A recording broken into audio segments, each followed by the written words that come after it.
We have to sign this, I guess. Hello. I would like to welcome you all to the Queer and the Nationalist context. I'm going to ask our panelists to introduce themselves so we can start, I guess, this way, from right to left. Oh, right. Yeah. My name is Annika Rodriguez. I come from Norway. I'm here independently, but I do, in my day-to-day life, I work at the Norwegian LGBT organization with international solidarity issues. And what I'll present, I'll talk about later. So. Hello, everyone. My name is Maria Arettines. I'm from New York, but my family comes from Turkey, Egypt, Greece, Cyprus, and it's a very complex history. When people ask where I'm from, I say former Ottoman Empire, and end it at that usually. So I used to live in Cyprus, and the research that I'm presenting is a part of my time living there. Hi everyone, my name is Alok. I'm an independent queer activist and artist, but I also am affiliated with Stanford University. I've done solidarity work with queer movements in South Africa and India, and I'm most interested in bridging the gaps between queer people of color activist movements domestically and transnational queer movements, and envisioning queer movements that resist white supremacy and imperialism. Hi everyone, my name is Dijana Ielaca, and very similar. It's a complicated question to answer where I come from. I guess the simplest way is to say from a country that doesn't exist anymore. It's called Yugoslavia, and to locate it in greater detail, I was raised and born in one part of it, but now I have a citizenship of another one, and ethnically don't align with many of these recent divisions, some of which I'll address in my paper. But currently I live in Brooklyn, New York, so I guess that simplifies it a little bit. I can just say I'm from Brooklyn. And my research has to do with the post-conflict trauma narratives and the way that they're put into some kind of collective cultural memory archives, if you will. And I'm looking at film in particular, although my paper will be about something else, not film. Thank you. Hello, everybody. My name is Sonnet Gabbard. In terms of where my research is located, I guess pedagogically, I locate myself in Slavic studies, as well as drawing strongly from sexuality studies, global and transnational contexts of sexuality, and whatever that means, and we'll unpack that a little bit. In terms of where I am geographically located, I am currently a PhD student at the Ohio State University in the Department of Women's, Gender, and Sexuality Studies, with a specialty in Slavic studies. In terms of my familial background, I come from Georgia and Russia, but very much grew up in the Midwest. So. And I am Jasmina Sinanovic. I'm from the same non-existent place that Dijana comes from, former Yugoslavia. And I am particularly interested in the connection between queerness, imperialism, and globalization, and I'm moderating today. Oh, and I'm currently an Astoria resident, so I'm a Queens girl. A lot of no country residents. Right, a lot of. So I have sort of mixed and matched these in what seemed to make sense to go as an order. So I wanted to ask Maria to start with exploring connections of gender, sexuality, nationalism, and LGBT movement in Cyprus. Sure. So I'm just gonna open up.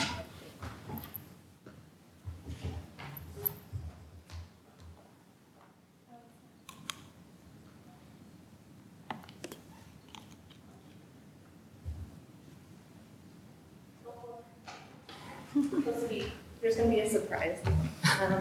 Okay. Thank you. So for the sake of this presentation, it's actually going to be exploring connections of sexuality and nationalism in Cyprus.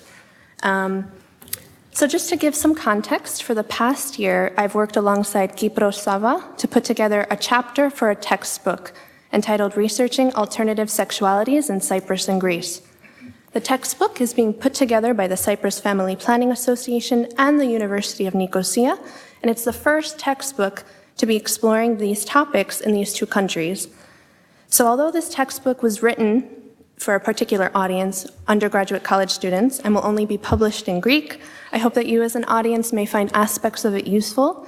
And so I've attempted to consolidate it and have also added some additional background information I hope will contribute to its usefulness and understanding. Okay.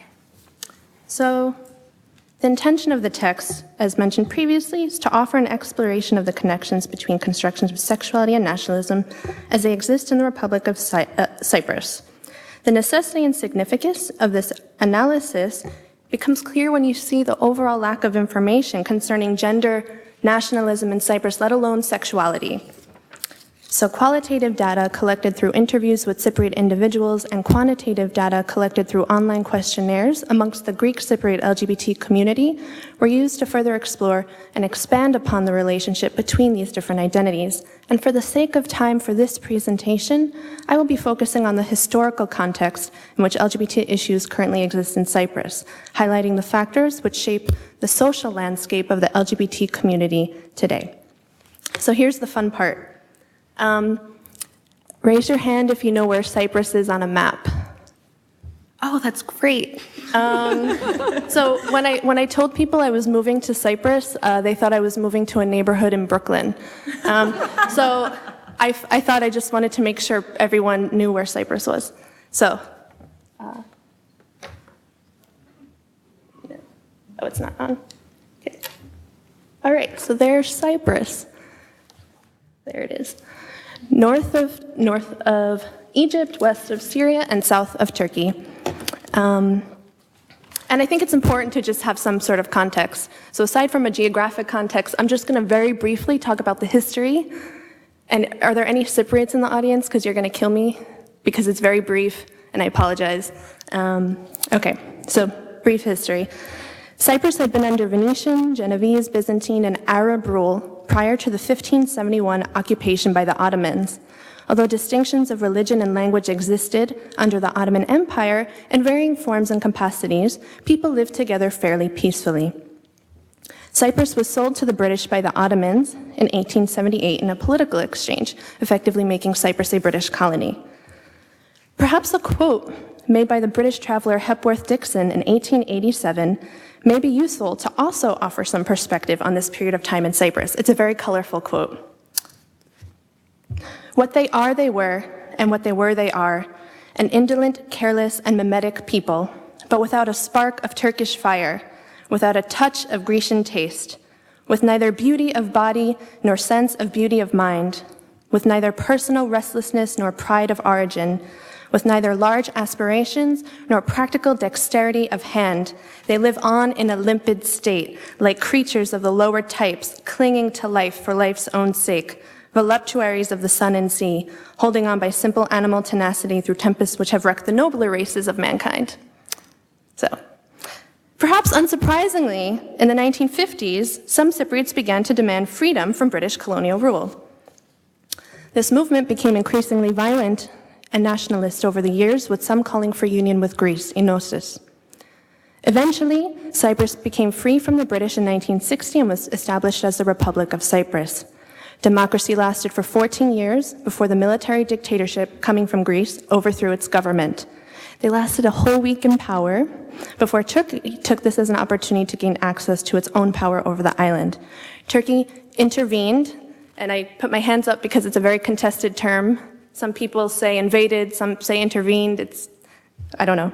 For the sake of time, I'm not going to go into it, and has had the northern half of the island ever since. The island was divided by religion and background. Almost all Christians living in the north fled to the south, and almost all Muslims living in the south to the north.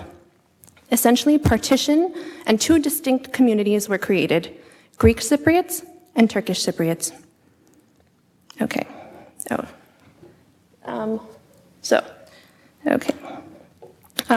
So the details leading up to this partition are complex, and unfortunately I don't have the time to explain them to you in detail. To simplify, the North is internationally recognized as an occupation. It's also known as the Turkish Republic of Northern Cyprus. It's considered an illegitimate state.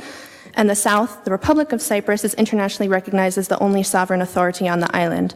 The Green Line, also known as the United Nations Buffer Zone, is patrolled by the UN peacekeeping force in Cyprus and essentially cuts the island in two. Different legal and political structures operate on either side of the border, and the border, dividing north and south, was completely closed up until 2003, and now several checkpoints exist throughout the buffer zone. So, blue is the UN buffer zone, green are British military base, and then the north and the south. I think I also have.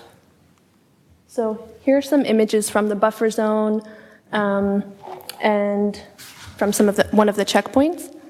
And then here's just a photo of when they first opened up the border. Okay, so now a brief overview of the Cypriot LGBT movement. Gay male identity and community started to evolve in Cyprus, perhaps oddly enough, during the British colonial regime. As a matter of fact, one might say that gay male identity in Cyprus, as defined by same-gender sexual behavior, was the result of the admixture of Western Judeo-Christian perceptions on gender and sexual orientation, along with the rising nationalism of the inhabitants of the island. So, period of colonialism, I'm going to focus on next. What triggered this change and caused gay male identity in Cyprus to merge as a distinct discriminatory category was related to the difference between the sexual model of the Ottoman era and that of the British. Ottomans, under their rule, accepted same-gender sexual behavior in the same context present in ancient Greece.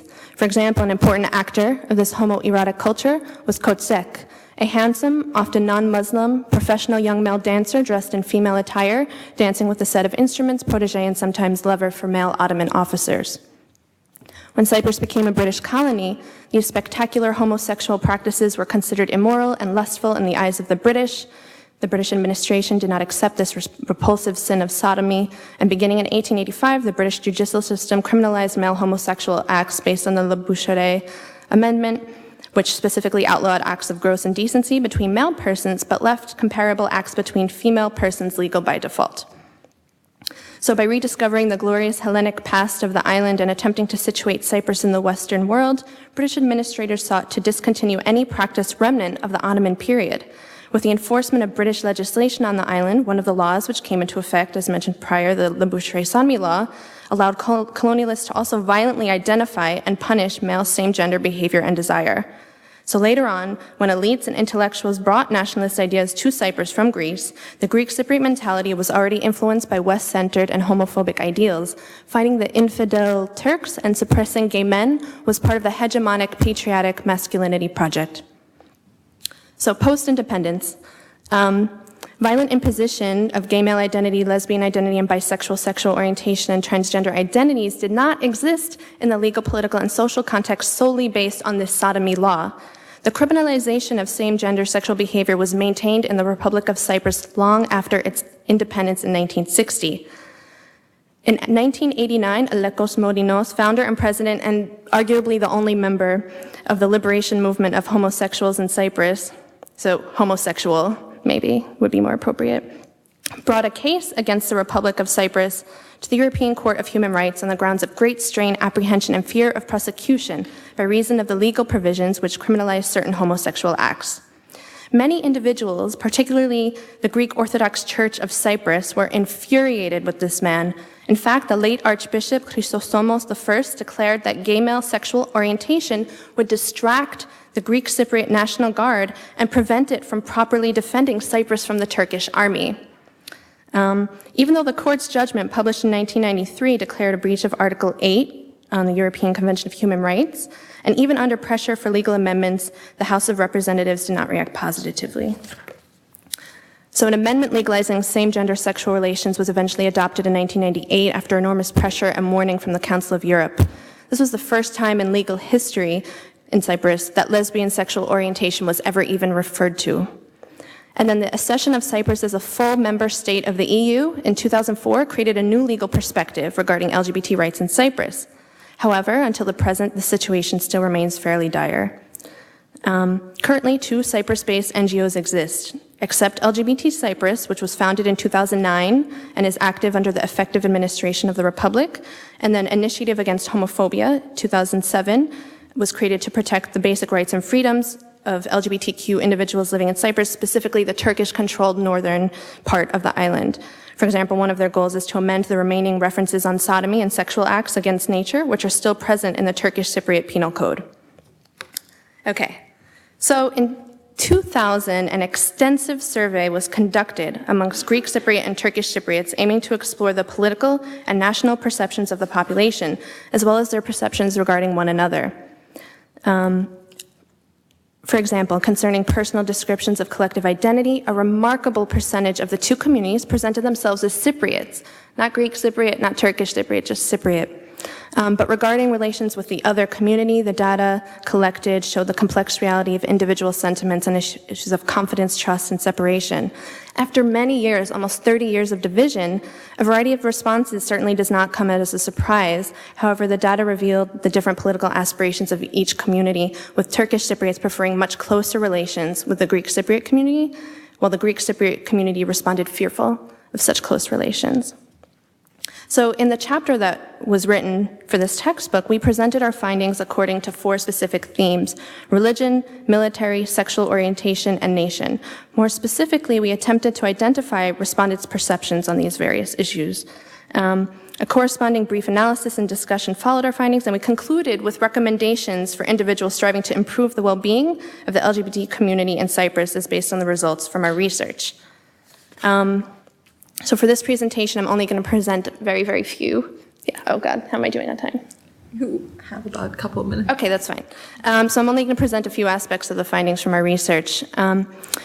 For many individuals, LGBT identity is understood an excluding factor for Cypriot national identity. One participant interviewed struggled with identifying with the LGBT community in Cyprus, and when asked to further explain, he expressed his perceived societal implications of this identity. Although he noted that communities are not mutually exclusive, he also noted that he feared in identifying as LGBT, he would not be identified as Cypriot. If we compare the data gathered in our pilot survey and the data collected in the research on Cypriot nationalistic attitudes, we can see some major differences with the general mainstream population.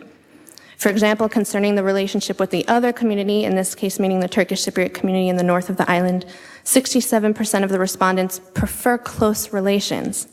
61% have crossed the border. As for the reasons for crossing the border, 20% stated it was in order to meet other members of the LGBT community. 37% because they have friends who are part of the other Turkish Cypriot LGBT community, 24% because they dated someone who was a member of the Turkish Cypriot LGBT community, while 26% of the respondents slept with members of the Turkish Cypriot LGBT community. So interesting findings, and I guess I'm not going to share all of that. Okay. So just to conclude, I apologize. This was like a 60-page chapter, and I tried to condense it into like 5 pages, and I'm missing so much. I'm sorry. The analysis of the correlations between sexuality and nationalism would not be complete without a discussion connecting our results with the possibility of sustaining an LGBT movement in Cyprus. So the textbook goes on to share recommendations, as I mentioned previously. I'm going to conclude with just a few final thoughts. It's clear that issues of sexuality are deeply connected to issues of nationalism in Cyprus. As a society in conflict developed with and through the fear of humiliation and of emasculation throughout the decades, Cyprus has been compelled more recently, especially through the Europeanization process with the adoption of anti-discriminatory policy, to develop, protect, and promote the rights of the LGBT community, albeit with great reluctance. And the LGBT community movement in Cyprus has had to tackle discrimination, homophobia, intolerance, ignorance, and misconceptions, all within a broader perspective and critical understanding of the present. This is difficult.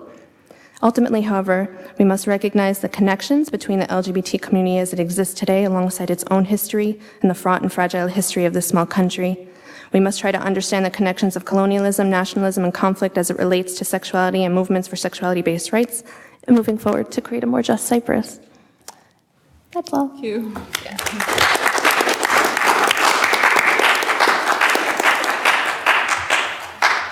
And we'll have, I would like to sort of hear from everybody, and then we'll come back, and if you have questions, we'll have a moment for Q&A, so keep your questions. So Dijana will talk to us about the birth of queer nations, and is addressing the situation in the former Yugoslavia.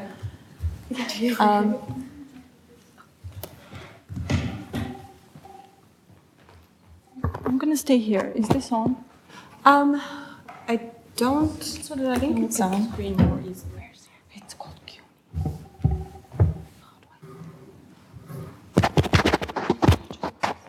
It is on. Okay, great. Okay. No, it's okay. Thank you. Okay, so I asked several native speakers of English whether there should be a "the" before queer in my paper title, and the answers went yes, no, or it depends, so I didn't put it in.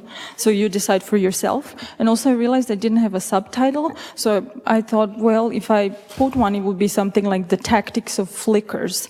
But then that also doesn't situate you geographically or historically or anything. So instead of that, here's that map. I wasn't going to ask you, like, Maria, can you place Yugoslavia?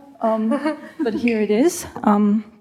So this paper concerns itself with a landscape that has been the site of many recent struggles, wars, and many kinds of injury. I don't know if I should be close or further away. Close? Okay. It is the region of the former Yugoslavia, but I'll here mainly be talking about examples from Bosnia and Serbia. Having in mind the wounded landscape left in the aftermath of recent wars, I look at the local LGBTQ activism by situating it firmly within the histories of various forms of struggle, those based on national, ethnic, religious, and other divisions. I argue that the struggle for LGBTQ rights in the region cannot be decontextualized from its existence at a time when the trauma caused by the atrocities and violence is fresh in the collective memory of what was once a joint Yugoslav nation. The most effective instances of LGBTQ activism lodge themselves firmly, albeit temporarily, into the landscape of injury that has informed the categories of ethnic, national, sexual, and gender identity alike. From the year 2000 onwards, roughly speaking, the conversation about the LGBTQ rights became more prominent in the region, as the discrimination against what Svetlana Đurković calls the invisible Q became a topic of public and political discourse.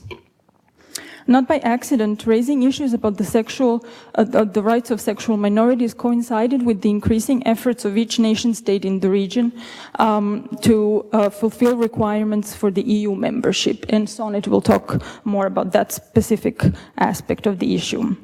But this link between increasing talk about the LGBTQ rights and the EU membership is precisely why local nationalists and Eurosceptics argue that the LGBTQ rights are nothing more but a mere trend, a fad, a pouncing on a cultural zeitgeist, which would politically cater to Western Europe and which sees Europe as a beacon of more civilized, quote-unquote, values that respect and accept difference, and which are here put in stark opposition to the bloody Balkans, in this binary treated as a dark underbelly of the enlightened Europe.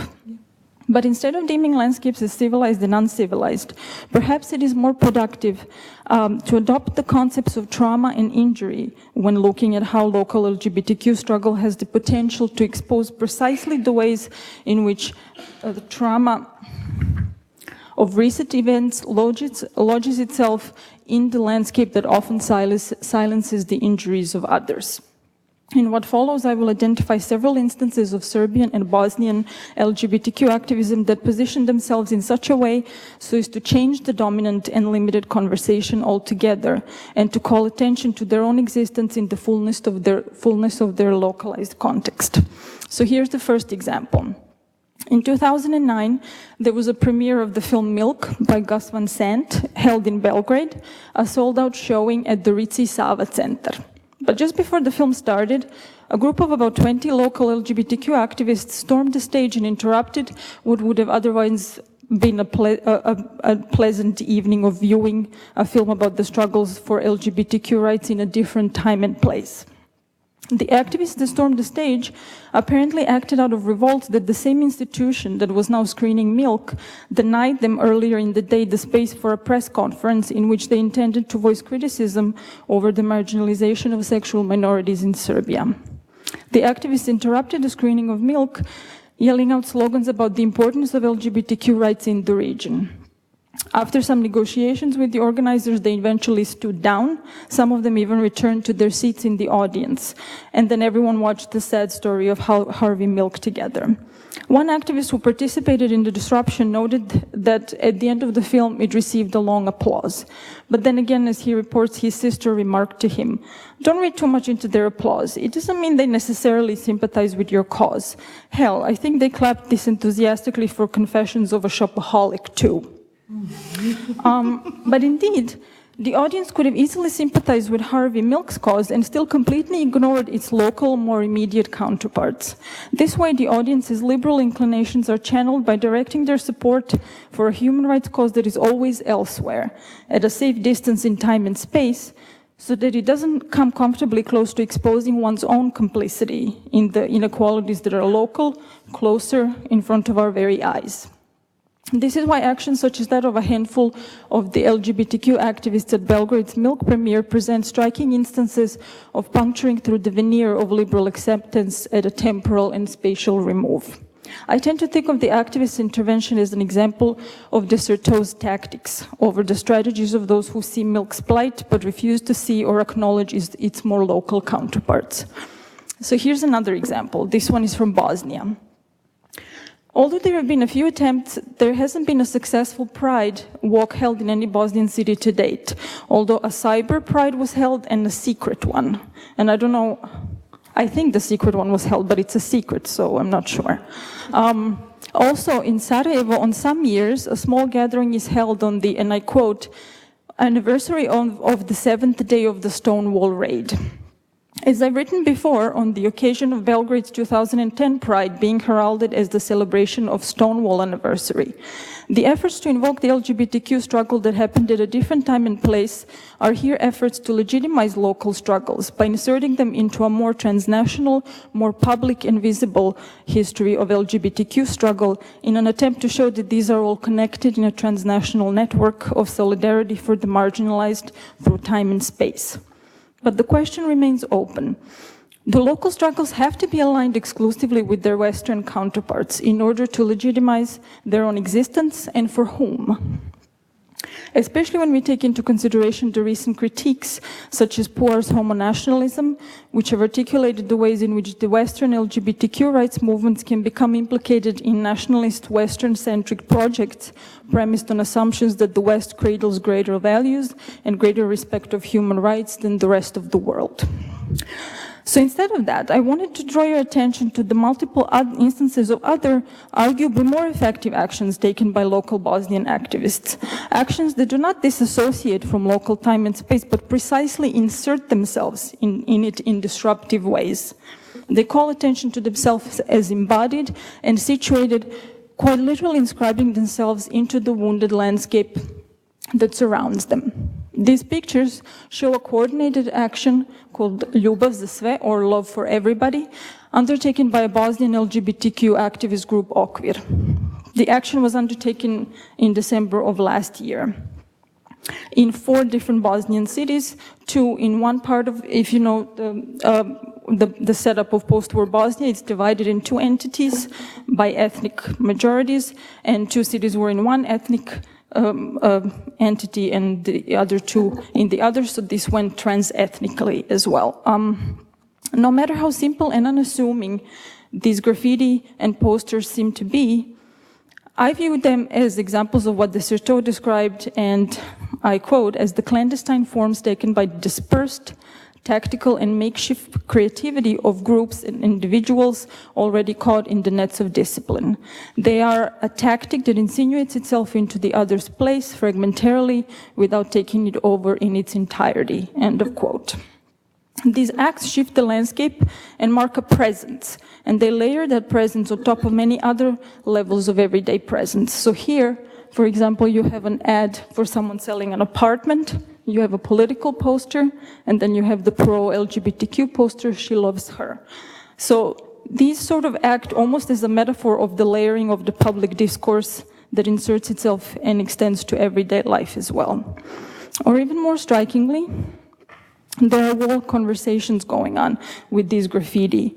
where you have pro-LGBTQ rights messages crossed over by ominous lines, red lines, and then more messages posted, like here. It says, we're gay, we're lesbian, trans, bi, and proud. It's crossed over by the ominous red line, and then you have transgender is pretty put on as a response. This layering is particularly striking in one image that I found from this project, and it's this one. If you have that kind of culture, it looks like nothing, but it's very important. This layering is particularly, as I already said, striking here. If you have that kind of cultural capital, what you would see in this photo is a history of many layers of injury. First, there's the dingy wall itself, possibly wounded in the war itself. And then there's the political poster that reveals this man, Borislav Bojic, as a mayoral candidate for the town of Prijedor. Prijedor, let me just show you where it is in the northwest, up here, was site of some of the worst, most inexplicable atrocities that happened in the Bosnian War. It was mixed before the war, and then the Bosnian Serbs ethnically cleansed it and held a lot of the Muslim population in concentration camps that were created in and around the city itself, and a lot of people were tortured and killed there.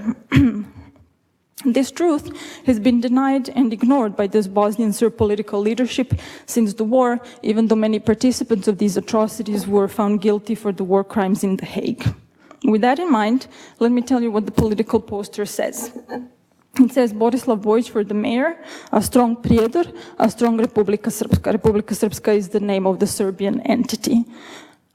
So it is unambiguous that it is a nationalist message, in which the subtext of this campaign slogan is such: this majority Serbian part of Bosnia called Republika Srpska will remain strong as long as traumascapes such as Prijedor remain cloaked with nationalist guise. Here, national trauma is the subtext of the right-wing political message. And under the cloak of thusly constructed national trauma, only the traumascapes with the prefix Serbian can be included, everything else is suppressed. This is why a tiny poster that reads LGBTQ rights equal human rights is superimposed not merely over one political slogan, but over the entire political project and ideology of silencing altogether. This tiny activist poster thus exposes hidden transcripts of injury, not just those that it literally evokes of sexual minorities, but also of ethnic others who were tortured and killed here, and whose injury remains mostly hidden. Another recent example of such linking was a play on this picture. First, this picture showed up on Facebook. It was very popular. A lot of media reported on it. It shows anti-nationalist trans-ethnic couple. The boy is Serbian, the girl is Croatian. They're each cloaked in their national flags, and they're passionately kissing, which is great. It was heralded as a positive sign that younger generations are moving on from the hatred of the older generations. And then a few days later, an anonymous Photoshopper did this. He took out the girl and put in a boy who is this time cloaked in an Albanian flag. And if you know about the troubles with Kosovo, you would know that the Serbian-Albanian kiss of any kind, let alone queer, is a huge insult for the nationalists. So this humor and poignant intervention creates a provocation of the logic that sees queer bodies as outside of national boundaries. In the photoshopped image, the bodies of the two men are cloaked with national flags and thus inserted into a conversation of what and who gets to call themselves Serbian or Albanian, and whose sexuality gets to represent a nation to begin with, also whose love gets to represent a nation. This Photoshop intervention, to my mind, is akin to another form of visual intervention that you can see here, where an ominous graffiti that initially said "kill a Croat" with one added letter is changed into "kiss a Croat," and similar with "kill" or "kiss a Serb." So the insertion of these small but significant acts of resistance into the nationalist discourses exposes the connections between the local history of LGBTQ struggle with the local histories of injury in a larger sense of the word. And with that, they address the question, what is and I don't like this word, but excuse it for now, legitimately local Balkan, if you will, articulation of being queer, one that does not have to quickly or solely refer to Stonewall or Harvey Milk as a means of legitimizing its own trajectory. There's no simple answer to this. But one thing is clear. Any answer would have to take into consideration the histories of violence and the resulting trauma, which have inevitably formed the assemblages that come to form subjectivity in specific, non-universalizing, but connected, collective, if you will, ways. In conclusion, and let me show you this while I'm concluding, by lodging their struggle firmly into the landscape that is marked by the rule of nationalisms, LGBTQ activists' local version of "we're here, we're queer" has the potential to show how the silencing of injury towards sexual minorities is always already linked to the silencing of the violence towards ethnic and other others. The visibility of this link makes the LGBTQ struggle more immediate, embodied, and urgent, instead of disembodied and divorced of a concrete temporality rooted in specific historical trauma. Thank you.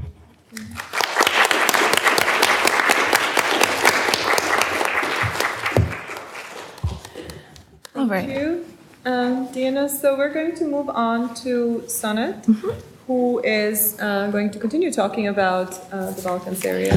So, Yes. I really like the way that Dijana's presentation went because it fits very well with mine. And I had a PowerPoint presentation, but it was not nearly as nice as that, so I'm going to not show it.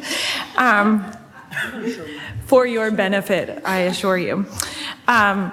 So I'm going to continue to talk about the Balkans, and more specifically, I'm going to talk about Serbia and Serbian integration into the EU, and the new opportunities and struggles that are being associated with that.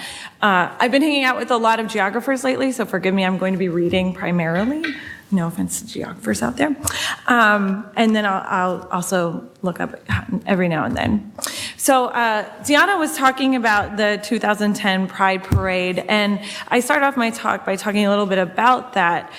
So in 2010, I, like many, heard the reports of the brutal violence and destruction during the annual Belgrade Pride Parade, which was the second gay pride parade in Serbia and the country's first parade since 2001. During this time, violence erupted when right-wing anti-gay rioters attacked parade participants and Serbian police. The BBC reported that over 100 people were injured in the attacks and over 100 people were arrested. The protesters attacked not only the police force and the marchers, but also the pro-Western Democratic Party headquarters, setting the building's garage on fire. The attacks came on the heels of the Serbian Orthodox Church releasing a statement condemning the parade. And right-wing groups echoed this, saying, quote, "Homosexuality is contrary to Serbian religious and family values," end quote. This statement release plays into this Serbian ultranationalist rhetoric and othering those with non-heteronormative sexuality and or gender roles. In this paper, I present my findings from my field research that I conducted in 2011 in Belgrade, Serbia. I assert that Serbian EU integration has created a contradictory effect for lesbian, gay, and transgender rights.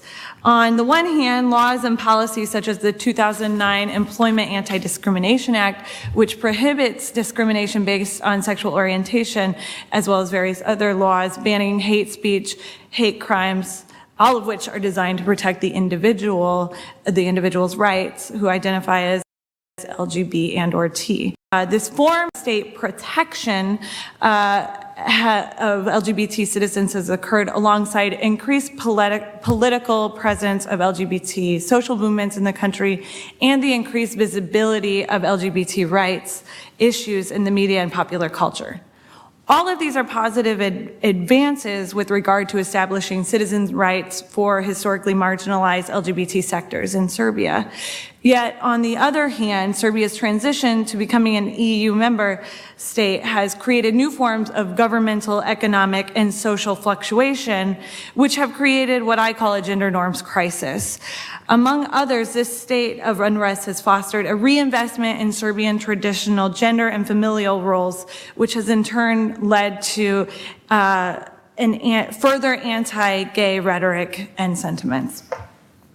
In my findings, I present 3 areas where LGBT activists and workers are confronted with Serbia's gender norms crisis as they face political, economic, and social transitions. These areas include governance, privatization/liberalization, and the media. And I will go through and give 3 case examples that help elucidate that further. For those of you that aren't completely up to date on your Serbian history and current events, I just wanted to fill you in that in 2008, in April, Serbia and the European Commission signed the Stabilization and Association Agreement, which began Serbia's integration into the European Union. The treaty assures Serbian integration as long as key benchmarks are achieved in the areas of economic and political liberalization, a development and implementation of human rights laws, and representation and equal rights for minority populations. And those include not only the LGBT communities, but also Roma, Bosniaks, Croats, Jews, etc. In addition to emphasizing political and social recognition of human rights, the treaty explicitly calls for Serbia to adopt, quote, the principles of free market economy and sustainable development, as well as readiness of the community to contribute to the economic reforms in Serbia, end quote. According to the treaty, these reforms are designed to create a new political economic climate to rapidly modernize Serbia and insert the nation into the European and broader global economy. While the treaties focus on shifting Serbia's economy from a socialist model to a neoliberal capitalist model is not surprising, it is particularly interesting to focus on when considering the ways in which this has impacted not only Serbia's unique post-conflict transitional government and society, which Dijana touched on so brilliantly, but also policy design and implementation on the civic level. More specifically, for Serbia, EU integration not only means a transition from a socialist post-conflict nation to a liberalized capitalist economy, but with that, the adoption and promotion of core neoliberal values. By neoliberal values, I am referring to the ideological belief in privatization, consumerism, individualism, democratic interventionism, and the ending of government welfare. And I draw from Shield her definition of that. In the case of Serbia, neoliberal values are contributing to the structural and institutional restructuring of the socialist government and economy away from a welfare state towards rapid privatization of both enterprises as well as a new investment and reinvestment in civil society to be the harbingers of democratization. Additionally, we see the lasting effects of neoliberalization in Serbia with the overall shift from privatized forms of aid and support through international and supranational foundations, including USAID, United Nations Development Program, and the EU, UN Global Fund for Women, as well as numerous nation-state funders, including the government of Sweden, the US, Norway, UK, and the European Commission Fund for Women. Now, the reason I'm focusing on this economic shift that we see goes back to my 3 focus points, my focus areas, in terms of how this gender norms crisis is being reified. So, for example, when I was conducting my field research, I interviewed a number of activists and professionals that work around issues pertaining to lesbian, gay, and transgender individuals, as well as activist communities in Serbia. And one of the resounding feedback aspects that I got regarding this privatization model is the way that these foundations, which are primarily supranational and international Western, if you will, entities, are encouraging the LGBT activist organizations to start partnering with the government.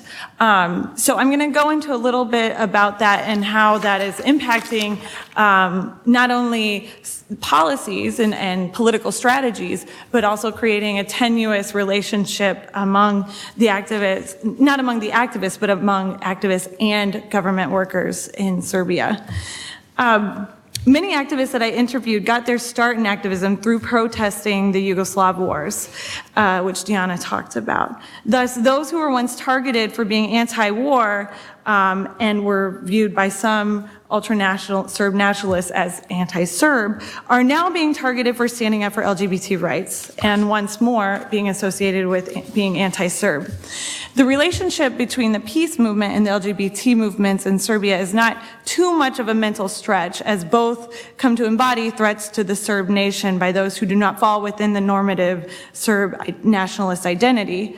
Certain aspects of the post-conflict legacy are certainly felt in regards to the proliferation of Serb nationalism, which Dijana talked about, so I'm going to kind of skip over that a little bit.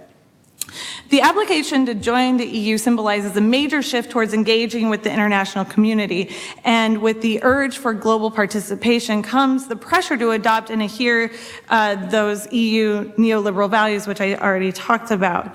The case of Boris Milicevic is a very interesting profile, which exemplifies some of the complicated relationships LGBT activists have established within Serbian politics and with the international community.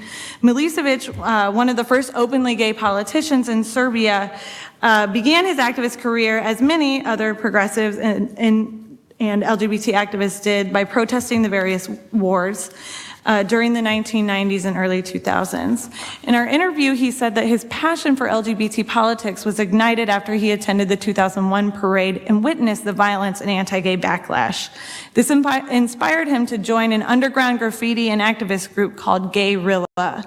He said that the secrecy and civil disobedience aspects served multiple purposes. Not only did the various graffiti pieces establish a gay presence to the people of Serbia, but also gave certain messages such as gay is okay, which we actually saw that's happening in Bosnia, and garnered significant national media attention. Their various art pieces created a media stir in the early 2000s, but as he said in my interview with him, it wasn't until he began the Gay Straight Alliance, or GSA, which I'll continue to call it, that he began to see more changes. For nearly 9 years, Milicevic worked to develop the GSA, fostering new relationships with government officials while attempting to build coalitions among other LGBT activist groups. Additionally, he began working with Serbian political leaders and EU delegation members to address issues affecting those in the LGBT communities.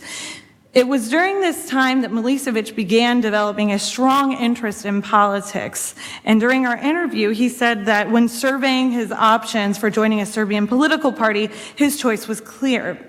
Most of the larger mainstream parties had rather nationalist tendencies and were rather cold towards, if not downright opposed to, LGBT rights. He thus became a member and later leader within the Serbian Socialist Democrats Party, which is also the former party of Slobodan Milosevic.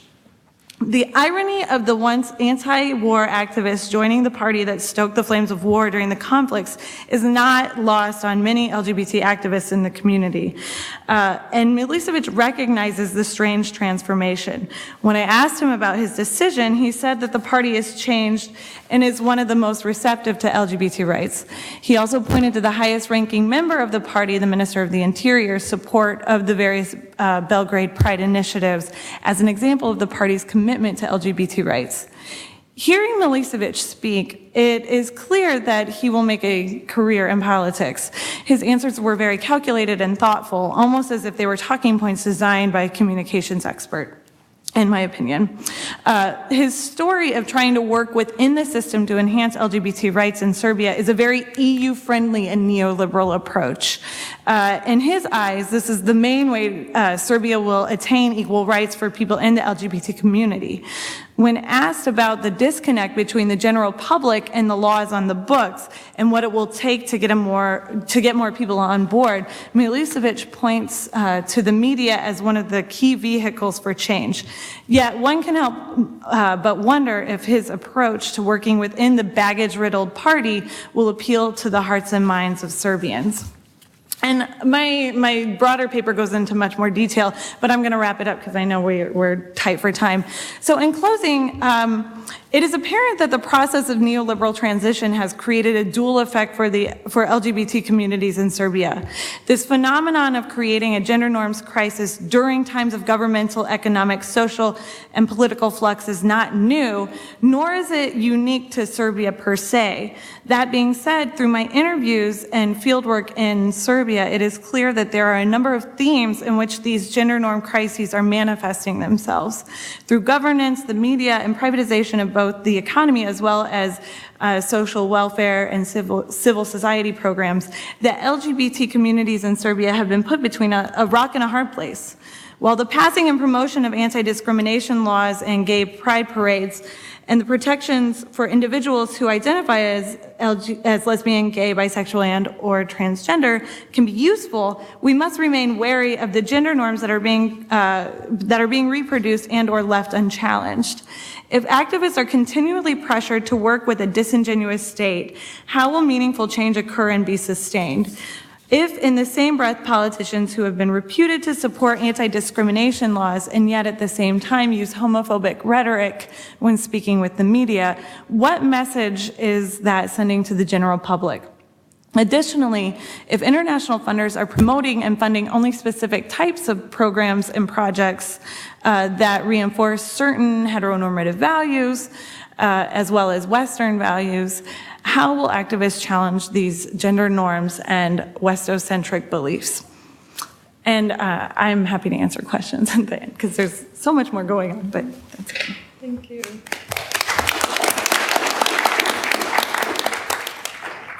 So we're going to hop north and move on to Norway. Annika. Thank you.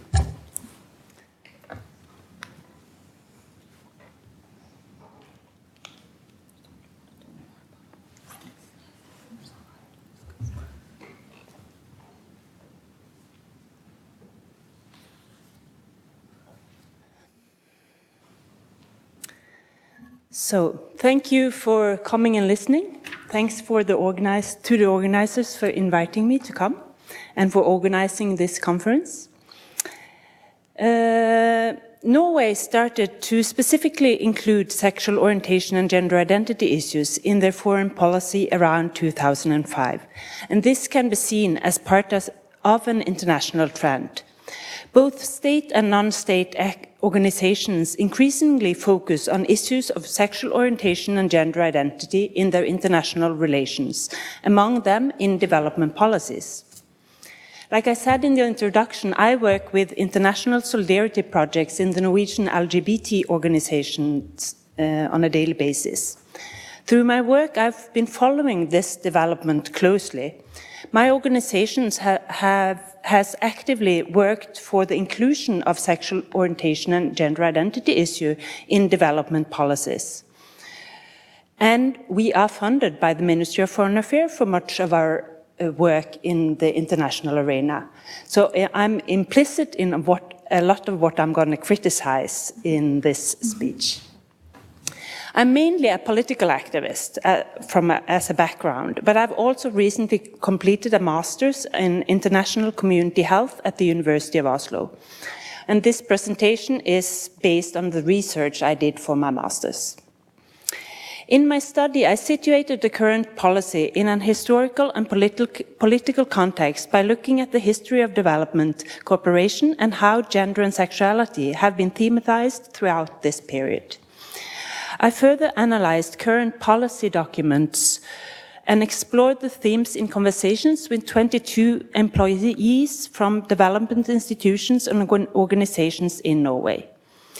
This presentation is organized around what I will try to show as central characteristics of Norwegian development policy. Images of the other, modernity and anachronistic space, paternalism and self-righteousness or nationalist images.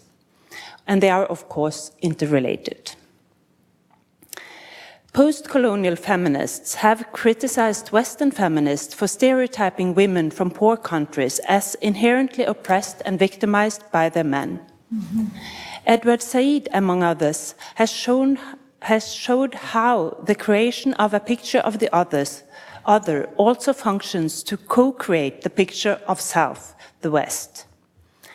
Statements made by the participants seem to confirm that Norwegian development actors think the other is in need of development when it comes to gender and sexuality issues, and we are more enlightened. And on the slides, you'll see I've cheated a bit to fit in more text than I have time to read for you. So I'm just going to read some of the quotes. Berit, for example, she says, I experienced that there is very little open-mindedness in Africa, and there is this traditional macho culture of enormous dimensions in many African countries. It is really very frightening.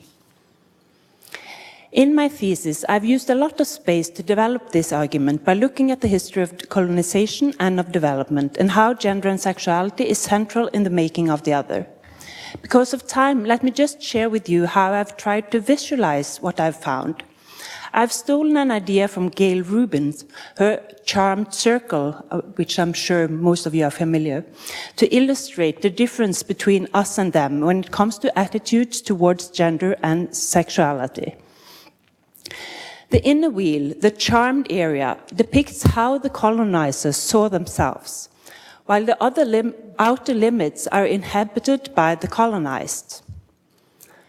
In the next picture, then, I turn to the area of development. Besides illustrating the idea of us and them, I find it interesting to note the changes, how the two areas are sort of flipped if you look at them beside each other. What is now was then considered the depictable is now considered the ideal. And McClintock writes, colonized people, like women and the working class in the metropolis, do not inhabit history proper, but exist in a permanently anterior time within the geographic space of the modern empire as anachronistic humans, atavistic, irrational, bereft of human agency, the living embodiment of the archaic primitive. What I've tried to show by the illustration is how this trope has survived in the area of development. According to Aiwa Ong, the hegemonic Euro-American notion of the modernity, as spelled out in the modernization theory and theories of development, locates the non-West at the far end of an escalator rising towards the West, which is at the pinnacle of modernity in terms of capitalist development, secularization of culture, and democratic state formation. Let's look at some quotes from my interview material. And I'm choosing to read Yngve here. He's answering a question about conditionality in development work. These are my personal musings about some things, but the way I see it, I think it is right to have some conditions. At the same time, I see that one should have respect for the context and culture that this takes place in, and not expect that thinking is at the same as, or at the same stage as we are in Norway, based on the development, the processes we have been through, and that some things may be incoming, but will take their time, and will not be changed from one day to another. In her book, Dislocating Cultures, Uma Narayan writes about an underlying belief that Western culture is, and always has been, more open towards change, while colonized cultures are marked by their virtual immunity to change. Let me also quote Norway's former Minister of Development, Erik Solheim, from a newspaper article.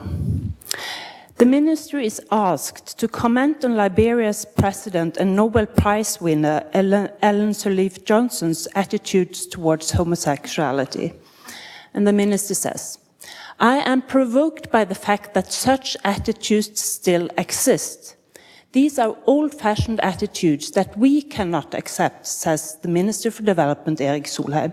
He says the government will bring up these statements with the president.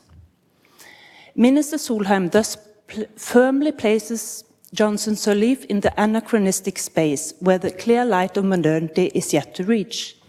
He furthermore takes it upon himself to act because this is something we cannot accept. In his book Global Sex, Dennis Altman writes, "Sexuality becomes an important arena for the production of modernity, with gay and lesbian identities acting as markers for modernity." Røtting and Svendsen, two Norwegian researchers, write that in recent years, equality between homosexual and heterosexual relationships has increasingly been presented as markers for Norwegian values. The Scandinavian social democracies are characterized by a strong will to govern their citizens down to the most intimate details of private life. It is done with the best of intentions. The will to govern is based on the knowledge about what is best for people, especially persons who in some way or another are not seen to fulfill their duties as members of society. Nowhere is this will to power, this structure of governance, more evident than in public health policies.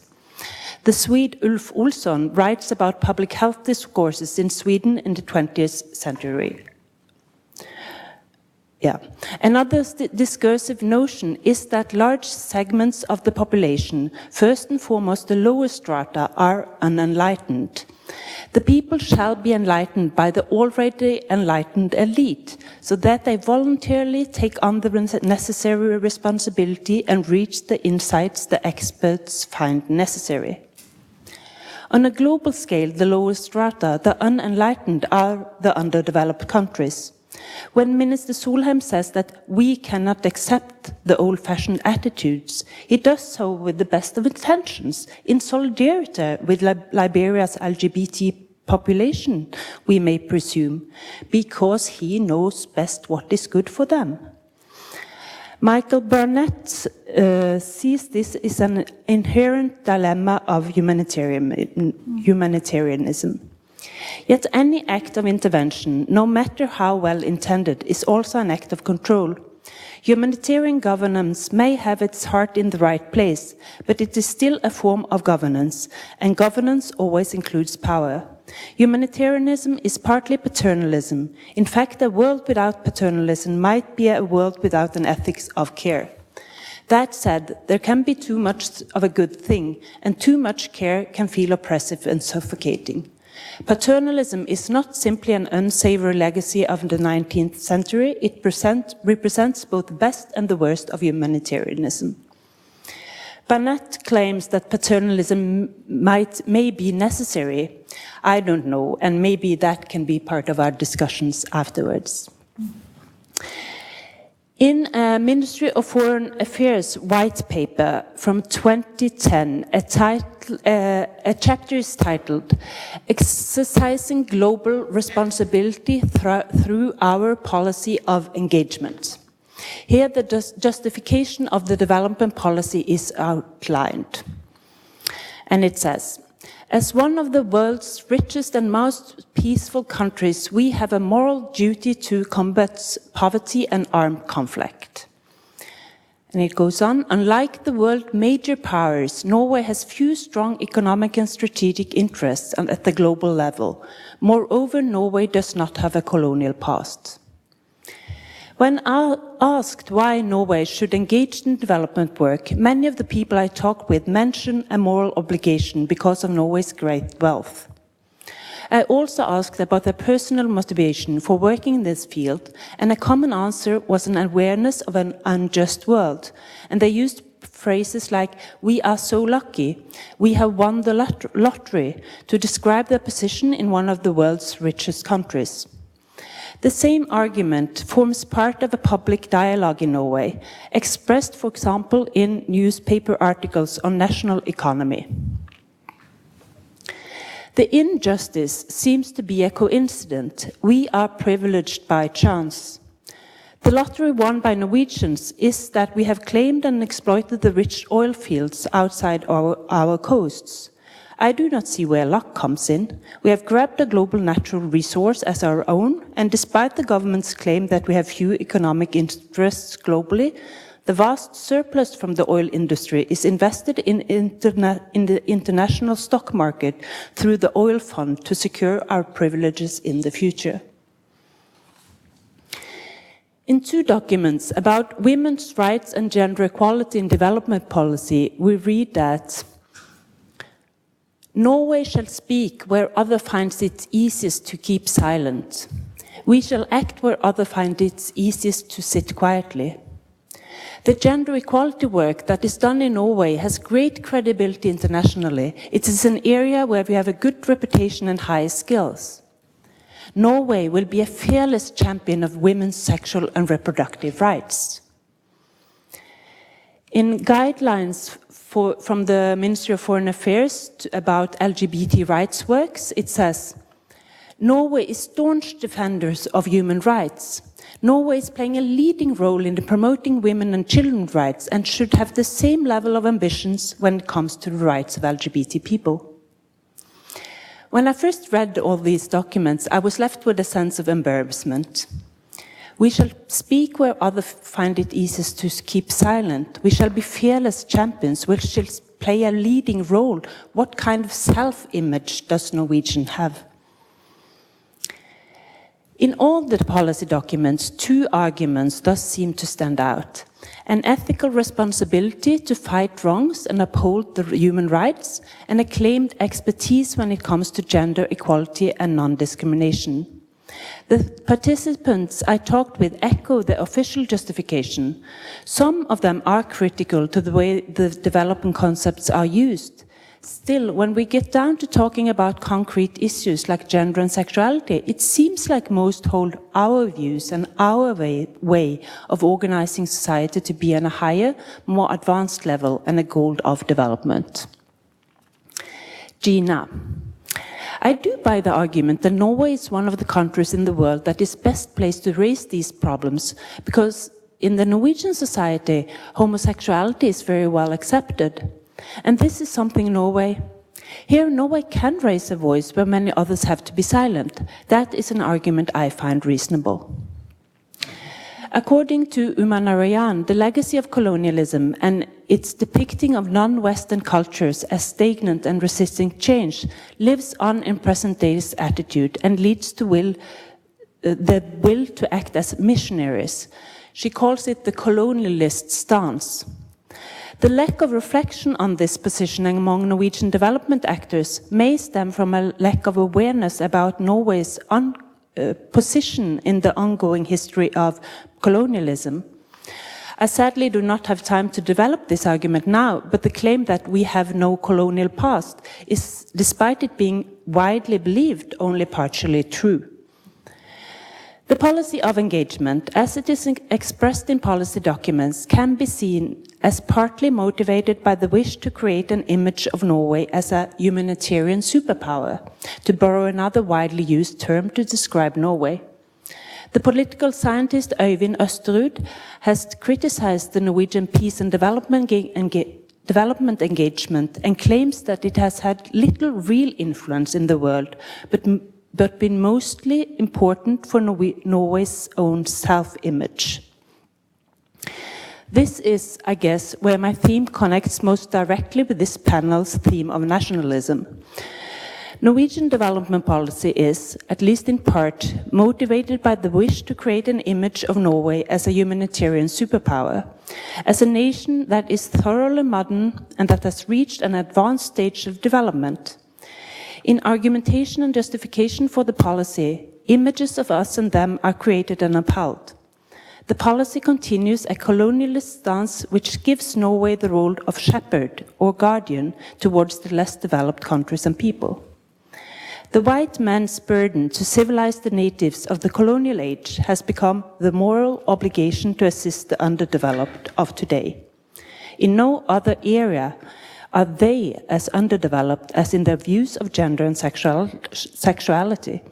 In fact, it is these views that keep them linked in backwardness and underdevelopment, in oppression and poverty. Thank you for your attention.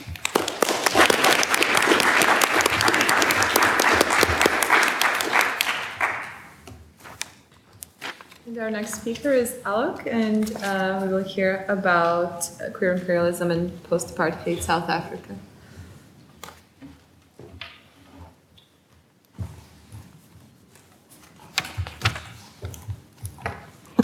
Thanks for coming, everyone. My presentation is called Rainbows Are Just Refracted White Light, White Supremacy and Gay Rights in Post-Apartheid South Africa. So just to familiarize you a little bit with the background of the context I'm working with. So South Africa currently has the most progressive constitution in the world concerning LGBT rights. As of 2006, same-sex marriage was legalized, and this sort of progressive trend started with the advent of the new democracy in the early 90s with the incorporation of sexual orientation into the Constitution and the non-discrimination clause. So the way that South Africa often gets discussed or evoked at the level of the UN and international diplomacy is that it's an exemplar of what a country in the global South can look like in terms of acceptance for LGBT rights and issues. However, what often gets lost in that narrative is, one, how this progressive constitution came into being, and two, what the reality of the situation for the majority of queer people is like actually in South Africa. So what most people don't recognize is that all the legal gains were not actually made by a social movement, but were actually made by court decisions and made by sort of a top-down legal change strategy. And the inclusion of sexual orientation in the non-discrimination clause only occurred because of international pressure from Western Europe and the United States during sort of solidarity movements in conjunction with the ANC. And then what also people don't really recognize is that violence against the majority of South Africans is still just as bad, if not worse, now than it was despite this legislation. So, for example, the way that I approach my work is from the perspective of an activist scholar, and I spent most of my time doing my field research with Gender Dynamics, which is a transgender activist organization based in Cape Town. And what we're finding is that people are actually feeling more increasingly vulnerable to what is being dubbed lesbian corrective rape, or, in other words, targeted rape and assault of gender nonconforming peoples. And what we find is that instead of seeing this as an LGBT issue, the majority of white South Africans view this as a black issue or a township issue, and no longer see this as an LGBT issue. So despite the sort of progressive constitution and progressive legislation that we see a huge gap between what's on paper and then what's actually happening on the ground. What's actually happening on the ground is that the majority of South Africans are in constant fear of violence on the basis of their gender presentation or sexuality.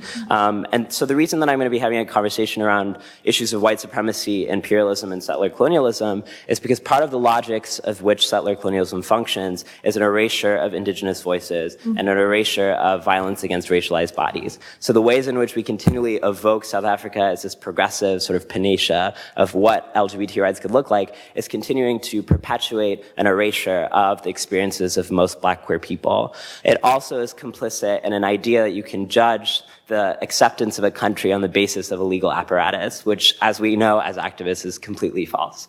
And then also one point I want to make is that there's been a lot of recent scholarship and activist attention to the plight of black queer people. But I think such scholarship really focuses on a paternalistic understanding of victimhood that sees it as somehow the West's obligation to fix or ameliorate the situation for the majority of black South Africans. So for example, we saw a couple of years ago a change.org petition that was about stopping lesbian corrective rape in South Africa. And we had hundreds of thousands of Westerners like smile and sign it and feel like they were actually doing something. But it really didn't do anything, and any shifts in policies really haven't done anything either. So the way that I'm making my intervention is rather, instead of focusing on the plight of black lesbians or black gender nonconforming people, I want to actually think about the formation of white gay and lesbian subjectivities in South Africa, because we tend to theorize these as somehow in isolation from one another, but it's actually my contention that they're directly relational. And if we continue to just focus on an interrogation of blackness without thinking about the ways in which whiteness is mutually constituted of sort of blackness, what we're doing is also participating in the demonization of black masculinities. So the way that we hear violence in South Africa against queer people discussed when it is that it's sort of blaming this figure of the black man who's coming and raping all of these women or gender nonconforming folks. But such an analysis doesn't actually interrogate the very real economic and colonial violences that also map onto the black body. So we have the history with Nelson Mandela giving his first speech, where he incorporates gays and lesbians, but then also in the present, what we've seen is the proliferation of a very vibrant white gay culture in South Africa, to the point that Cape Town is now called the San Francisco of Africa, attracting gay tourists from across the world. And there are corporate sponsorships like Manhunt of events like Pride, where white gays, mostly gay men, can come together, congregate, and be out and proud. So what my presentation is really going to be focusing on is the evolution of whiteness in South Africa and how we can begin to understand and interrogate the ways in which whiteness is directly responsible for continuing violence. So the type of whiteness that we used to think of in pre-apartheid South Africa is a sort of Afrikaner nationalist mentality that was central to the project of apartheid. But now the type of whiteness we see evoked in South Africa is this very sophisticated, cosmopolitan type of whiteness. You can go to Cape Town and go to this restaurant called Beefcakes and have shirtless white waiters feed you, and you can take shots off their chest. So now whiteness is seen as something that's like really trendy and great and acceptable. And what I'm really interested in is how did we get from this understanding of whiteness as something backwards and repressed and prejudice to actually whiteness as something really great and cosmopolitan? And how is this actually masking white supremacy? So more broadly, how does white supremacy manifest itself in a context where white people are the minority of the population? How is it still able to have structural dominance? One, and then two, how is white supremacy in South Africa linked to transnational circuits of white supremacy, in which we are totally implicated within as well in the Western world? And I think part of this project is also unpacking what it means when I'm talking about whiteness, and I'm contributing my research to an emerging field of critical whiteness studies, which is an ambitious project in that it's trying to racialize subjects who refuse to see themselves as racialized. It's trying to incorporate a racial analysis in projects where it's seen as ostensibly deracinated. And so one of the things that I'm really going to be interrogating is this notion of an LGBT community in South Africa, and how actually that's already an impossibility and a paradox, because when we are evoking this idea of one community or one voice, as this advertisement suggests, what we're really doing is talking about white people. So I will root my analysis in a film that was released in 2011. I don't intend to do a long filmic analysis. If you want to talk to me later, I can send you my paper on that. But I'm more interested in what this film says about contemporary whiteness in South Africa and how we can begin to view this sort of cultural production as well as implicated within a project of white supremacy. So Schoonheid was an Afrikaner film in the language of Afrikaans released in 2011 by a director named Oliver Hermanus. And I really, really recommend that you watch this film. If you're interested in queer cinema, I think it's probably one of the most powerful queer films that there is out there. However, the way that most people have started talking and relating to this film is if it's only a queer film. So what's remarkable about this film is it's the first representation of a homosexual character or a gay desire in an Afrikaans film ever. Because during apartheid, Afrikaner film was very much about propaganda and the nation state. So you're essentially only trying to have representations that were aligned with the values of the apartheid state. And homosexuality was seen as somehow antithetical to the apartheid state because you needed new bodies in order to create the new white supremacist nation. And homosexuality is sort of antithetical to that reproductive logic. So a lot of critics were saying how big of a deal it was that for the first time there was a representation of a queer body within this film, and how this sort of suggests the new South Africa in which we can have a conversation about queerness. However, when I watched this film, all I really saw was white people. And I was interested in what it would mean to actually do an analysis of whiteness within the context of this film, and how we can begin to revisit these progress narratives of legal gains and victories, this progress narrative of coming out as actually really a way in which white supremacy is maintaining its dominance. So the plot that we have of this film, very briefly, is that the two main figures are this guy named Christian and this guy named Francois. Francois is the older gentleman, Christian is the younger one. So Francois essentially is an older gentleman who is working in a factory, and he has a family. He's living the very traditional heteronormative life. And then Christian is this really sexy boy from Cape Town who comes in to visit. I mean, he's a family friend's son. And Francois develops an insatiable attraction to Christian. And basically the entire film is following Francois as he follows Christian and stalks him. And the camera is in some ways very much reminiscent of the ways in which the apartheid surveillance state worked. It's focusing on every single micro detail that Christian and Francois are engaged with when they're brushing their teeth, who's watching who. It's very implicating the gaze of the apartheid lens as well. At the end of the film, essentially, we have a very, very brutal rape scene in which Christian, sorry to have any spoilers here, but I still recommend you watch it, in which Christian is raped by Francois. And the resolution of the film is that we're not actually sure what happens, but we see Francois carrying a bag of money to a restaurant, ostensibly to meet Christian and pay him to keep him silent. But I think that what's really important about this film for me is talking about the ways in which whiteness is formed and what that says about contemporary whiteness in South Africa. So the first thing that we recognize is that the representations of queerness in this film are all about white people. And I think that it would be easy in a facile analysis to say that's because Afrikaans is a white language and Afrikaner culture is white. But I think it speaks more to the ways in which we imagine gay bodies and nationhoods, and the ways in which the Constitution and the ways in which progressive legislation is imagining a body that is LGBT. And that body is always a body that does not have to experience racism. That is a body that is already in the boundaries, that is folded into the boundaries of respectability by virtue of the new sort of declarations of the Constitution. We never really see subjecthood for queer people of color in this film whatsoever. What does it mean to release a film in 2011 and not actually interrogate the perspectives of queer people of color who are victims of the majority of violence? And then what we notice throughout the film is that people of color, when they are represented very rarely, are only to provide effective and material labor, but are never able to be sites of wealth themselves. And then also we basically see at the end of the film this conflation between queerness and money. So we have Christian, who represents this sort of new type of respectability in Cape Town. He's living this very sophisticated lifestyle. He goes to the beach all the time. His life is full of excess and going to clubs and getting lots of money. And Heidi Nass has a really wonderful article on queer patriarchies where she's talking about the ways in which queer bodies actually become complicit in a project of patriarchy by queering notions of reproduction beyond an idea of just reproduction as in new bodies, but also reproduction as in new capital. So I want to use this film to essentially talk about the ways we can generate a politics of anti-racism when envisioning a queer movement, not just in South Africa, but one in the US, and more in terms of the increasingly transnational queer movement. So my first contention, essentially, is that this film represents an opportunity for us to recognize the ways in which the international community is attributing new meanings to South African whiteness. So we have the figure of Christian, who is this new and really sophisticated and cosmopolitan whiteness, one that's associated with clubbing, and he has people of color friends, and he's really great. Then we've got Francois, who's this old school, traditional Afrikaner whiteness and masculinity. He's depicted as very aggressive and prejudiced and conservative.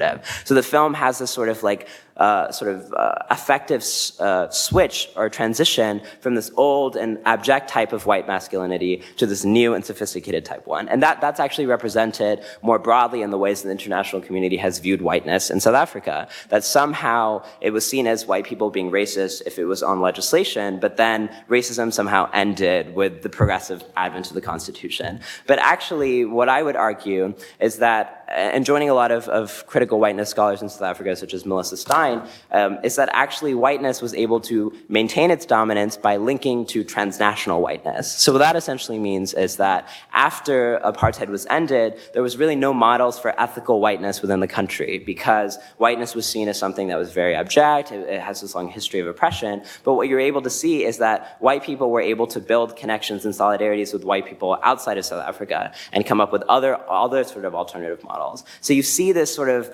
advent of a particular type of liberal whiteness emerging across the world, one in which is supportive of same-sex marriage and loves LGBT rights so much. And it's crucial to this logic of this whiteness is a politics of recognition versus redistribution. So the ways in which LGBT rights are envisioned is that it's sufficient to say, I accept gay people, and to say, I accept people of color and I'm interested in a non-racial South Africa. But the difference between anti-racist and anti-heterosexist struggles is that there's no histories of systematic violence, both economically and physically, on the basis of queerness, as there is with race. So what essentially happens is that accepting LGBT rights becomes convenient for white supremacy because it's allowed to be seen as liberal and sophisticated and cosmopolitan. So white people in South Africa are able to say, oh, we accept gay rights, and then be seen as somehow liberal or not backwards, but yet they're still complicit in neo-apartheid structures, which are leaving black people in the townships in positions of incredible vulnerability.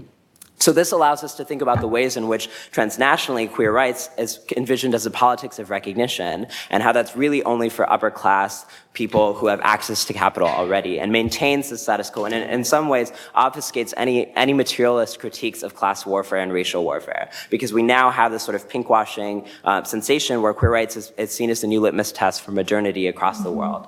And then what we also see in this film is the ways in which queerness has become about capital, and we need to begin to interrogate interrogate and incorporate more anti-capitalist critiques in the way that we're envisioning transnational queer rights. So I would argue that it was very actually productive for white supremacy in South Africa to begin to accept LGBT rights because it was profoundly profitable. And if we begin to think about new meanings of reproduction and the ways in which white supremacy no longer relies on bodies in order to justify its exploitation, but rather is more concerned with amassing new forms of capital. So it's very advantageous for a country to market itself to the international community as being incredibly gay-friendly. It brings in new capital. And so the ways in which white supremacy is manifesting itself in South Africa is no longer through this sort of reproductive biopolitics or logic that was central to the apartheid state, but is rather now through maintaining a dominance over capital and geography.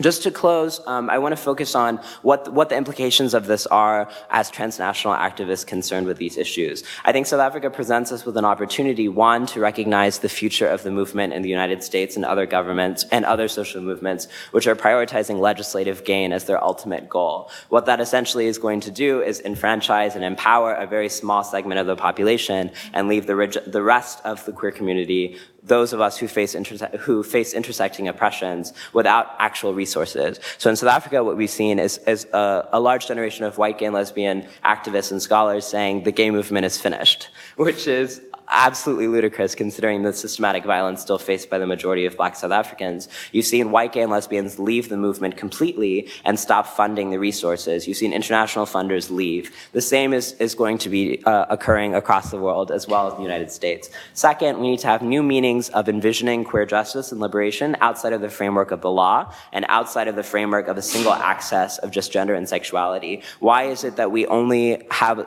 a due consideration of violence when it's materialized in physical violence against queer people, but we're not yet having a conversation around economic violence against queer people, and the ways in which whiteness continually is able to maintain economic hegemony over non-white people, and therefore create the conditions that actually facilitate violent encounters among Black and brown bodies across the world. So in closing, I think that one of the final things I want to leave you with is that an analysis of white supremacy and imperialism should not just be ancillary to our understandings of queer rights and queer politics, but should actually be central. And that within contemporary strains of neoliberalism, capitalism, and imperialism, what we're essentially seeing is LGBT rights across the world used as a way for progressive liberal discourse to obfuscate the incredible violence faced by Black and brown bodies across the world. What would it mean to actually envision and generate a politics, not just in the academy, but also in our revolutions, that took the experiences of queer people of color and third world queer people central? And how can we begin to actually recognize that the identity formations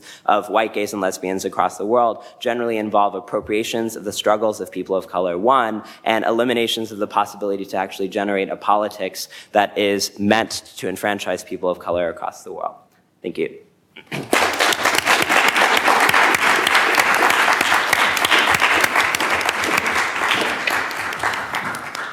Thank you.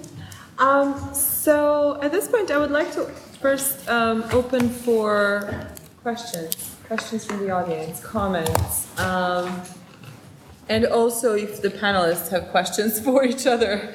So we have about, I don't know, half an hour left for discussion, conversation. So, yes. For Alok, what is the queer solidarity work is generally in response to demands from folks like in a place or situation where there's that solidarity. And maybe I have my ear to the wrong place, but I haven't heard any. But this is the first that I'm hearing any discussion even of South African queer post-apartheid whatever. So what does solidarity look like for their call for it? Absolutely. Thanks so much for that question, because I think it's really important that we also recognize that the topics that we're discussing today also are very pertinent to activist struggles as well. I think the first thing we have to recognize is that the voice of Black South Africans is systematically marginalized and invisibilized as part of the project of this progress narrative of South Africa. So the country essentially is branding, and I think this links to our conversation of nationhood, is branding this very particular progress narrative that says we are a non-racial, multicultural country. But when you actually do solidarity visits and you begin to recognize how apartheid is very much still in place, you recognize that class and racial warfare is still alive and well. But the voices of Black South Africans are not actually traveling to the US because their spokespersons tend to be upper class people of color who are unwilling to actually reflect on the reality of the class situation for the majority of their racial backgrounds, or white gays and lesbians speaking on behalf of Black South Africans. But in terms of representing, I think I want to be careful not to speak for what Black South Africa requires or needs, because I have to interrogate my own subject position. But in doing my solidarity work, I think one of the first things we have to recognize is coming up with new ways of funding movements outside of philanthropy structures, which are relying on very particular understandings of legal access to justify their funding. So if there are ways that we can build connections among activists outside of the NGO sector to begin to transmit funding to actual community organizations. Two, I think that one of the biggest things we need to remind ourselves to do is to also be skeptical of the ways in which neoliberal world polity discourse is drawing this comparison between legal equality and what's actually on the ground. I think that one of the biggest things we can do in solidarity is just bringing up the fact that violence against Black queer people in South Africa is still occurring, and resisting the sense of pinkwashing that's occurring in cities like Cape Town and Johannesburg, where they're being marketed by the government as these gay tourist destinations. And once again, I think that this is very related to pinkwashing in this apartheid state of Israel as well, that these are similar practices that we're seeing Western or English-dominated governments using to amass more capital. So I guess more of a vocal critique of the discrepancies between what is professed and what's actually occurring. I have a question for Annika. You spoke about paternalism in Norwegian foreign policies with regard to gender and sexuality. Do you see any parallels with attitudes toward minority and immigrant populations in Norway in terms of gender? Yeah, definitely. And I would have loved to have more time to talk about it. No, there are very strong parallels on how the development policy is phrased and how the discourse around the problems among immigrants, their attitudes towards gender and towards homosexuality, it's very parallel. So you're right. And of course it can also be seen as the same kind of narrative of creating a picture of ourselves and the Norwegianness as the modern way of having the developed gender and homosexuality attitudes.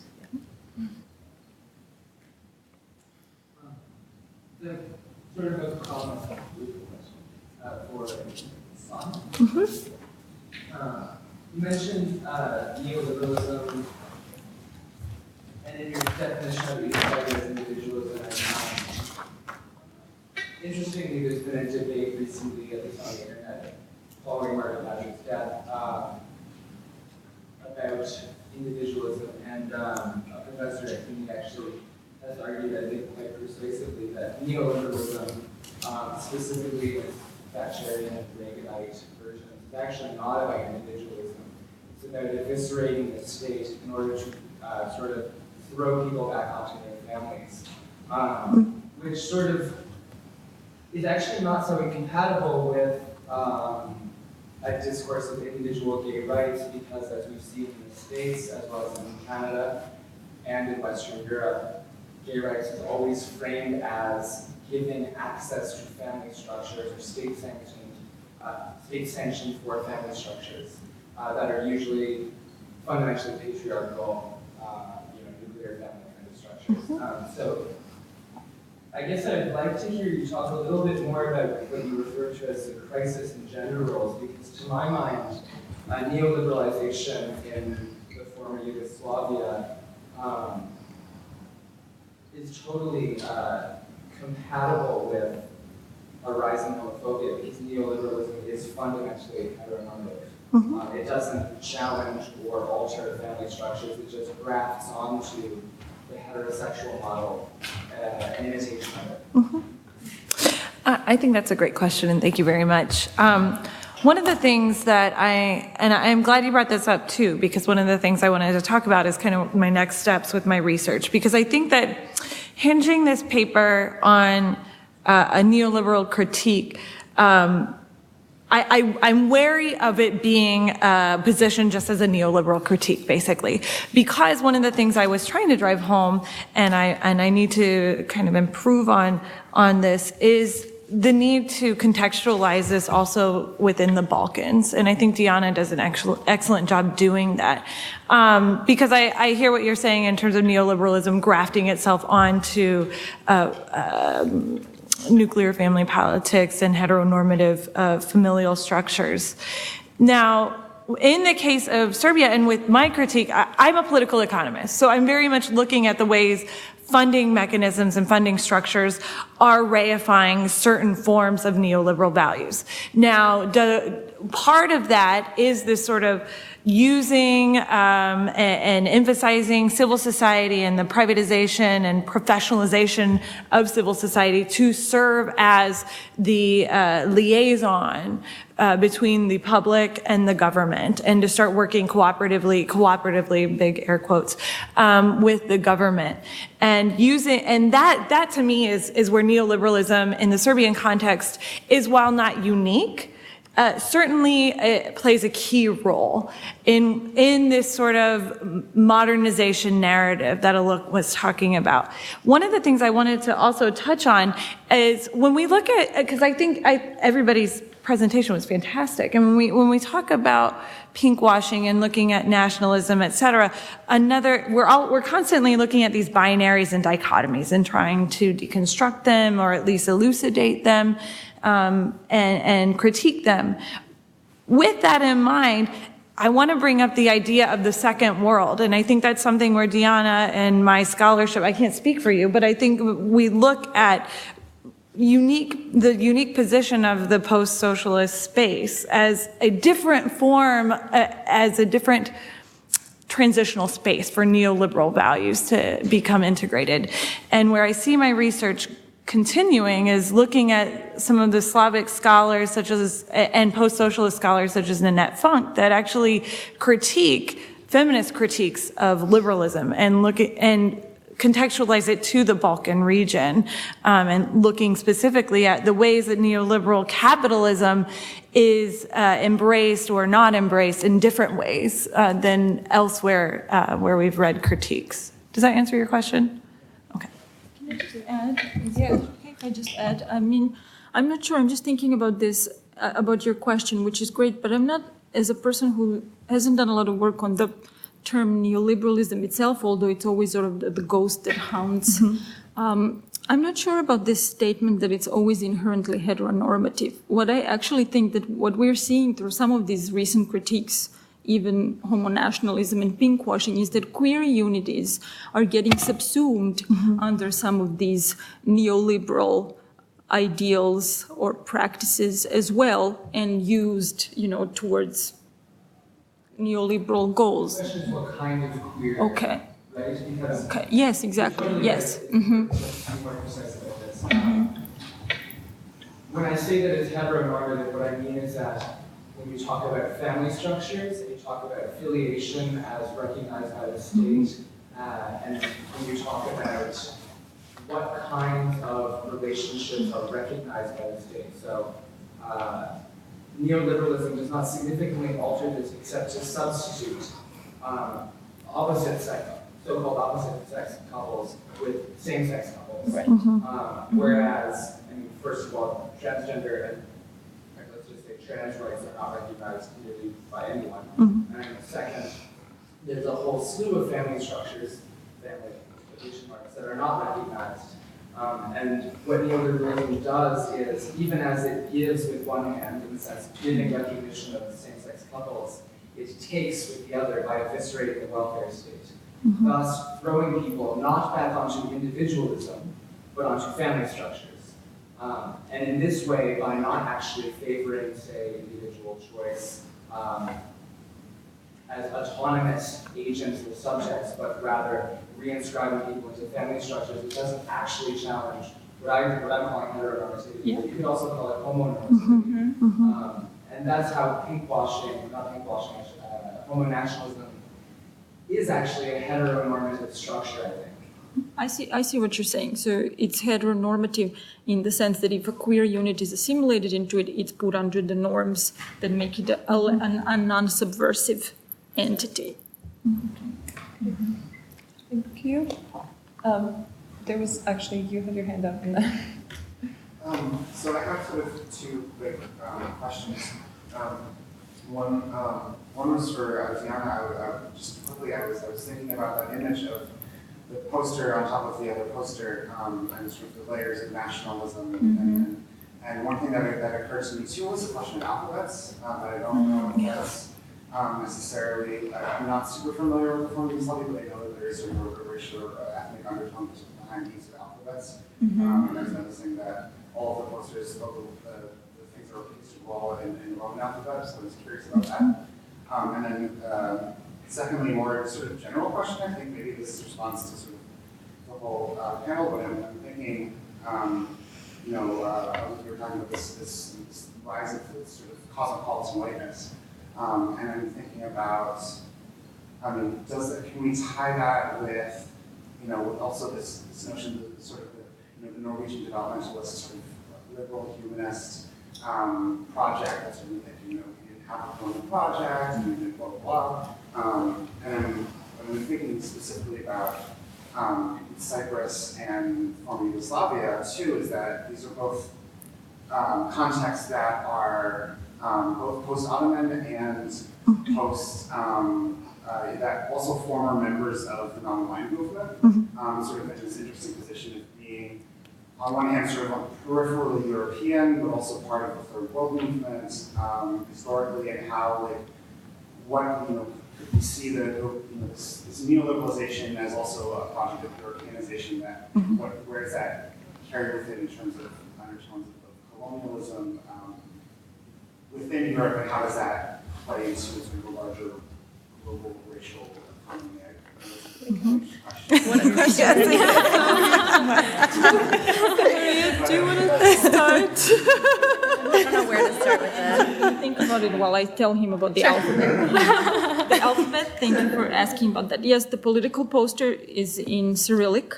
I mean, you can run as a Serb in Republika Srpska and not have your posters in Cyrillic. You would lose, definitely. I mean, Cyrillic is considered the official alphabet of the Serbian language, and nationalists insist on that. I mean, for them, it's using Latin alphabet would be an offense. That dude lost anyway, so Cyrillic didn't help him. I checked it out. I went to Prijedor official website to check who the mayor is, and it's not him. But, I mean, he was beaten by someone whose political platform is basically the same. And by the way, this is just going off a little bit, but I thought you would find it interesting. On the official website of Prijedor, they have a little section about the history of the town. So I went, I mean, it's really pertinent to what I'm talking about here. So how, and it's all in Cyrillic, of course. I went to see what they say about these recent events, you know, whether there's some movement towards acknowledging some of this. Well, it starts with how the name Prijedor was first mentioned in the 17th century, and then it goes through these centuries, and then World War II, a really huge battle was fought just outside Prijedor on this mountain Kozara against the Nazis, and all is great, and then it just somehow ends. After World War II, the socialism, the economic rise of the town, and that's the end. There's no history after that. And then the LGBTQ posters are all in Latin. Latin. So I don't know. I was going to ask you about the Serbian graffiti you mentioned. Did you see any of them? What alphabet they're in? I mean, it's interesting because most of the terminology is borrowed from English, right? Yeah. LGBTQ, you see it everywhere. Gay, it's transcribed in the local language, but it's gay, and you know, people to come out, people use the term autovati, which, you know, is taken from the English word out. I'm not a language purist. Obviously, language borrowings have been happening since there were languages. So maybe that has something to do with it, that a lot of them are coming from English, but also, as I mentioned, this project was coordinated across ethnic lines, so it was done both in the majority Muslim part of Bosnia and the majority Serbian part of Bosnia, coordinated between activists together, so probably to send a unified message. They coordinated their posters as well because in the other. Also, some of this, if I can jump in, could be related to the computers and printing, and the fact that most of the computers, even though there are computers in Cyrillic that you can use, most of the computers that I've seen in sort of private houses are in Latin alphabet, and so I wonder sometimes, but it is an interesting connection to how the Western culture gets spread through the internet and the print media. One of the things I can talk about Belgrade in terms of the graffiti.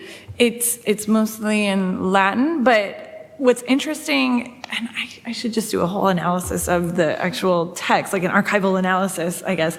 GSA, the organization that Boris founded, they have all of their materials, not all, but most of their materials in Latin letters, but in Serbian language, in Cyrillic letters and in Serbian language, and then also in English, and obviously in Latin letters.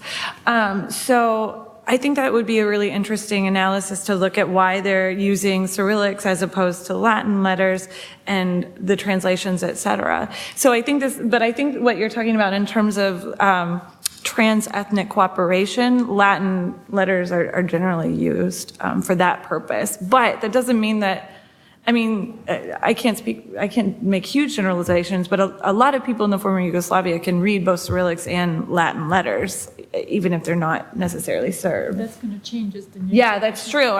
People our age can read them, but maybe the younger generation. We're the age where Did you Sure. Are you guys done with your? Okay. Well, I guess in response to what you asked, Safo, I would say, what constitutes European identity? Does being a part of the EU make the citizens of that country European? Is it about geography? If you look on a map, Cyprus is not geographically close to what's traditionally considered a part of Europe. My understanding of Cypriot identity is that it's more aligned with Middle Eastern identity and culture. If you look on a map, sometimes they'll say Cyprus is a part of Europe, even though it's all the way on the end. And they'll move Cyprus actually on maps to be further west than where it actually is located. And then in other maps, it's identified as Asia and with the Middle East. So I think it's a really complicated question. I think different people will understand their identity differently. I think it's actually a class thing too. I think people who want access to the benefits that come with European identity and have access to the language around that maybe are more likely to identify as European than as Middle Eastern. And I don't know. What was the other part of your question? There's about I was thinking about the historic transition from that being part of the non-aligned movement to being in this very much bureaucratic sense becoming part of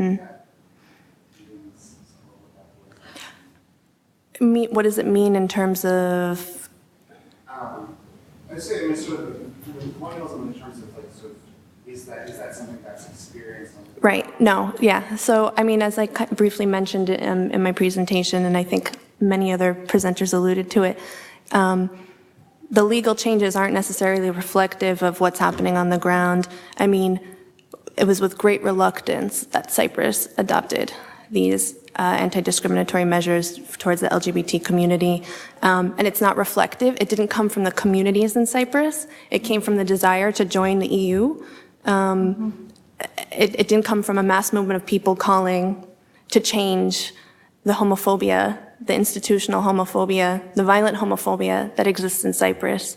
So we don't see the effects of that legislation when it comes to the everyday lives of Cypriot people. We see the effects of 100 years of British colonialism in Cyprus and the reality of people's lives and how they experience their sexuality or their gender identity. But we do not see it coming from the legislative changes. So. One of the things I wanted to just add really fast with that, and I didn't get a chance to talk about it in my talk, but my paper kind of expands on this, is this idea of globalization and cosmopolitanism. And one of the things that came up in my interviews with activists is this idea of using the media as a tool for good. And many of them pointed to Lady Gaga as a really great ambassador for LGBT rights in Serbia.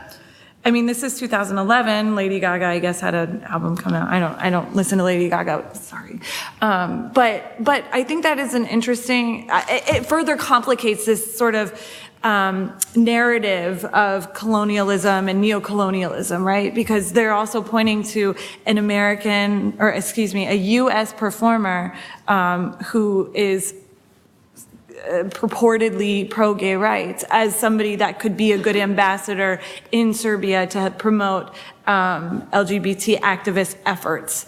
So, I mean, I'm just adding this voice in there as well because there's this whole other side of it, which is this sort of cultural colonialism too, which isn't necessarily completely resisted by activists in Serbia, at least. Yes. Yes. I have a question for Alok. It was a great presentation, and but I'm wondering how you were thinking about doing an analysis of whiteness in a country where 9% of the population is white, and to what extent does that sort of recenter white experience again in post-apartheid South Africa, and to what extent does the fact that white supremacy in South Africa now is obfuscating that narrative of black victimization, and if that's your argument, to what extent does that reinstate black victimization as the narrative of the black LGBTI community in South Africa? And then just one more thing, I thought about sort of disaggregating whiteness a little bit, because I can't really imagine that movie being in English. You know, there's something about like Afrikaner whiteness in particular that's going on there. So. Definitely. Thanks so much, Julie. To your first question, I think that the project of critical whiteness studies is always a perilous one because the worry is that we're always reinscribing the white Western subject, right?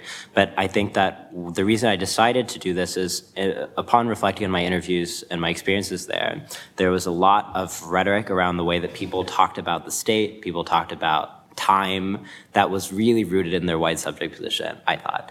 And there's a dearth of scholarship. There's an emerging and a sort of burgeoning field of whiteness studies in South Africa, but it's yet to really think about questions of sexuality. Mm-hmm. So I saw my intervention in terms of incorporating an analysis of sexuality into pre-existing whiteness studies by people like Melissa Van Stein, who I really recommend reading.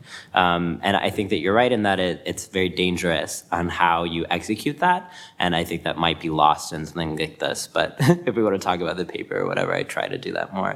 And the second, in terms of disaggregating whiteness, yes, once again, in the actual paper, I delineate the trajectory of Afrikaner whiteness specifically and the tensions among class, especially around whiteness, and the ways in which the dawn of neoliberalism and particular formations of capitalism also facilitated this among white people. But I think that one of the strongest points that scholars like Melissa Van Stein have been making, though, is that increasingly whiteness is losing its distinction, that this idea of a transnational whiteness that South Africans were able to adopt or become part of post-apartheid is one in which the actual individual signifiers of difference are being elided with this sort of broader cultural type of whiteness. And I think that the reality situation is that our analysis of white supremacy can no longer locate whiteness in phenotype, which is also another issue with this project, and that when I'm speaking about whiteness, its origins are in a particular moment of a colonial type of construction of whiteness, but now it's being mapped onto brown and black bodies. For example, in the United States, where we technically have a president of color who's complicit in drone warfare and imperialism across the world. So what does it mean for us also in whiteness studies to recognize and acknowledge the ways in which whiteness no longer is even about phenotype? It's a very fraught and contested project, but I think that it's still important to maintain the specificity of the original trajectory of that type of identity. I had two questions. One for Annika.